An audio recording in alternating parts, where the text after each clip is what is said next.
అందరికీ నమస్కారం. నేను మీ షణ్ముఖ్. మామూలుగా రాజకీయాలలో పేటెంట్ రైట్ అనేది కొన్ని పదాలకు కానీ కొన్ని దానిలకు కానీ పేటెంట్ రైట్ ఉంటుంది ఆ నాయకుడికి తన యొక్క గుర్తింపుగా.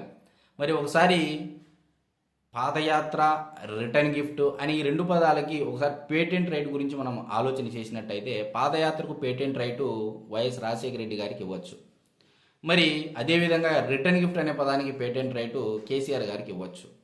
మరి ఈ రిటర్న్ గిఫ్ట్ అనే అంశం గురించి ఈరోజు మనం ప్రధానంగా మాట్లాడుకోవాల్సినటువంటి అవసరం ఎంతైనా ఉంది. ఎందుకంటే ఈ రిటర్న్ గిఫ్ట్ అనే పదము కేసీఆర్ గారు వాడిన తర్వాత ప్రాచుర్యంలోకి రావడం జరిగింది. అంటే చంద్రబాబు నాయుడు గారిని ఉద్దేశిస్తూ నేను ఖచ్చితంగా నీకు రిటర్న్ గిఫ్ట్ ఇస్తానని చెప్పేసి ఆయన అనడం జరిగింది. మరి అయితే ఆ రిటర్న్ గిఫ్ట్ గురించి ఒకసారి మనం ప్రస్తావించుకొని డీప్గా వెళ్ళినట్లయితే మరి తెలంగాణ జాతిపిత అని కొందరు అంటారు. కానీ రీసెంట్గా రేవంత్ రెడ్డి గారు ఎవరికి జాతిపిత అని చెప్పేసి ఆయన చెప్పడం జరిగింది. కాబట్టి ఇప్పుడు ఆయన జాతిపిత కాదు అనేది మనం అనుకోవచ్చు. మరి నిజంగా ఆయన జాతిపిత అయితే మరి 2023 సార్వత్రిక ఎన్నికల్లో ఘోర ఓటమిని చూడడం జరిగింది. కాబట్టి జాతిపిత కాదు అనేది స్పష్టంగా అర్థమైంది. తెలంగాణ పల్లె ప్రజలందరూ తిరస్కరించడం జరిగింది కేసీఆర్ గారిని.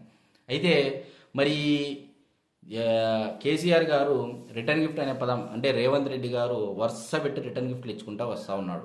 అంటే మామూలుగా రాజకీయాలలో ఎత్తులకు పై ఎత్తులు వేస్తూ ఉంటారు, వ్యూహాలకు ప్రతి వ్యూహాలు రచిస్తూ ఉంటారు, మాటలతో బాణాలు సంధించుకుంటూ ఉంటారు. ఎన్ని వేసినా సరే అంటే మామూలుగా చెప్పుకోకుండా చేస్తారు వ్యూహాలు ప్రతి వ్యూహాలు. కానీ రేవంత్ రెడ్డి గారి స్టైల్ ఏంటి అంటే చెప్పి మరీ కొడుతున్నాడు రేవంత్ రెడ్డి గారు కేసీఆర్ గారి పైన. మరి ఆయన 2023 సార్వత్రిక ఎన్నికల్లో క్లియర్గా చెప్పడం జరిగింది, గెలిచేది వచ్చేది కాంగ్రెస్ ప్రభుత్వమే, నేను వస్తానే మిమ్మల్ని ఎక్కి తొక్కుతా అని చెప్పి చెప్పడం జరిగింది. సరే అన్నట్టుగానే తొక్కడం అంటే నిజంగా ఆయన వెళ్ళి తొక్కరు. కానీ రాజకీయాలలో మరి ఆయన కేసీఆర్ అంటే తెలంగాణ అంటే కేసీఆర్ అని చెప్పేసి గత 10 ఏళ్లలో ఆయన అధికారంలో ఉన్నప్పుడు అలా సాగింది ఆయనకి. మరి అటువంటి వ్యక్తికి ఈరోజు మరి దుస్థితి చూస్తే కేవలం ఫామ్ హౌస్కే పరిమితమైనటువంటి పరిస్థితి.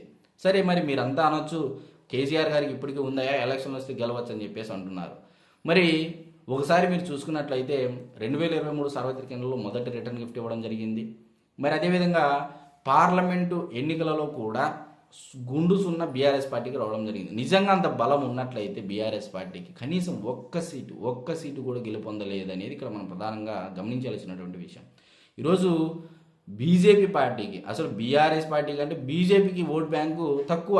అసలు థర్డ్ స్టేజ్లో 4th స్టేజ్లో ఉన్నటువంటి బీజేపీ పార్టీకి 8 ఎంపీ సీట్లు రావడం అనేది ఇక్కడ మనం గమనించదగ్గ విషయం. అంటే ఈరోజు బీఆర్ఎస్ను ప్రజలు ఆదరించలేదు అనేది ఇక్కడ స్పష్టంగా అర్థమవుతుంది. సరే మరి అది రెండో రిటర్న్ గిఫ్ట్, ఇంకా పోతే మూడో రిటర్న్ గిఫ్ట్.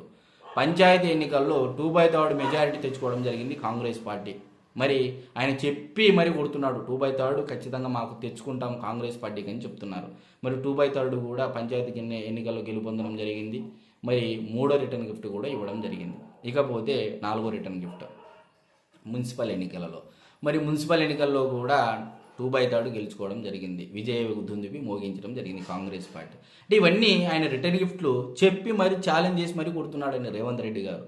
సో మరి 5వ రిటర్న్ గిఫ్ట్ కూడా కేసీఆర్ గారు రెడీగా ఉండాలని చెప్పేసి ఆయన మరి చెప్పడం జరిగింది ఎంపీటీసీ జెడ్పీటీసీ ఎన్నికల్లో. మరి దీనికి కూడా సిద్ధంగా ఉండాలి, ఖచ్చితంగా మళ్ళీ ఇక్కడ మేము 2/3 ఖచ్చితంగా తెచ్చుకుంటామని చెప్పేసి ఆయన చెప్పి కొట్టబోతారనేది కూడా నమ్మకం వచ్చేసింది ప్రజల్లోనూ రాజకీయ నాయకుల్లోనూ. మరి దాని తర్వాత జిహెచ్ఎంసీ ఎన్నికలు కూడా ఉండడం జరిగింది. మరి అసలు కేసీఆర్ గారికి సీట్లు వచ్చిండేదే 39 స్థానాలు వస్తే వచ్చిండేదే జిహెచ్ఎంసీ పరిధిలో వచ్చాయి. అంటే సిటీలో గ్రేటర్ హైదరాబాద్లో రావడం జరిగింది. మరి అదే గ్రేటర్ హైదరాబాద్లో కూడా జూబ్లీ హిల్స్లో జరిగినటువంటి ఉప ఎన్నికల్లో సిట్టింగ్ స్థానం అంటే సింపతితో కూడినటువంటి స్థానం అయినా సరే చెప్పి మరి కొట్టాడు రేవంత్ రెడ్డి గారు.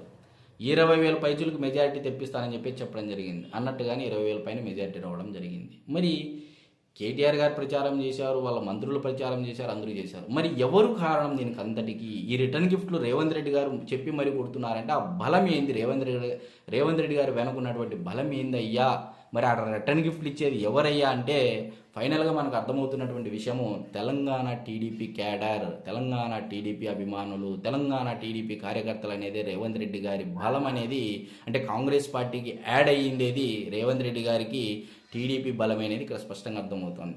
అసలు తెలుగుదేశం పార్టీ ఈరోజు కార్యకర్తలు కేసీఆర్ గారికి ఓటు వేయమన్నా సరే మేము వేయము, ఎందుకంటే తెలంగాణలో తెలుగుదేశం పార్టీని లేకోకుండా చేయాలని చెప్పేసి దురుద్దేశము కుట్రలు చేసినది కేసీఆర్ గారు అని చెప్పేసి బలంగా అడుగుపోయింది. దానికి తోడు కేసీఆర్ గారు జగన్మోహన్ రెడ్డి గారితో ఆలింగనం చేసుకోవడం, కలుసుకోవడం, మాట్లాడుకోవడం, ఒకరి నోట్లో ఒకరు పెట్టుకోవడం, ఇవన్నీ చాలా జరిగాయి. మరి ఇవన్నీ చూసినటువంటి తెలంగాణ టీడీపీ కార్యకర్తలు జీర్ణించుకోలేకపోయారు.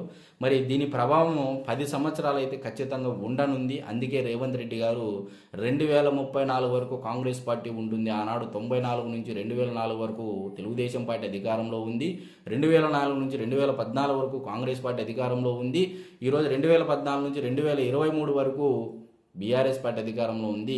మళ్ళీ 2024 నుంచి 2034 వరకు కాంగ్రెస్ పార్టీ అధికారంలో ఉంటుందని చెప్పడం జరిగింది. సో దీన్ని బట్టి మనకు అర్థమవుతూ ఉంది ఏంటంటే కాంగ్రెస్ పార్టీ శ్రేణుల బలము ప్లస్ టీడీపీ కార్యకర్తల బలం యాడ్ అయ్యి బీఆర్ఎస్ పార్టీ పతనానికి కారణమై ఈరోజు బీజేపీ పుంజుకుంటూ ఉంది అనేది మనకు స్పష్టంగా అర్థమవుతా ఉంది. కాబట్టి ఎనీహౌ మరి రిటర్న్ గిఫ్ట్కు అనే పదానికి పేమెంట్ అంటే పేటెంట్ రైట్ తీసుకున్నటువంటి కేసీఆర్ గారికి మరి రిటర్న్ గిఫ్ట్లు కంటిన్యూగా ఇస్తూనే ఉన్నారు రేవంత్ రెడ్డి గారు. మరి ఈయన చేసినటువంటి కర్మకు రిటర్న్ గిఫ్ట్ వస్తూ ఉంది. మరి దేవుడి ఇది స్క్రిప్ట్ అని చెప్పేసి ఈరోజు తెలంగాణ ప్రజలు కూడా కేసీఆర్ గారి గురించి మాట్లాడుకుంటూ ఈ విధంగా చర్చ జరుగుతూ ఉంది. అందరికీ నమస్కారం.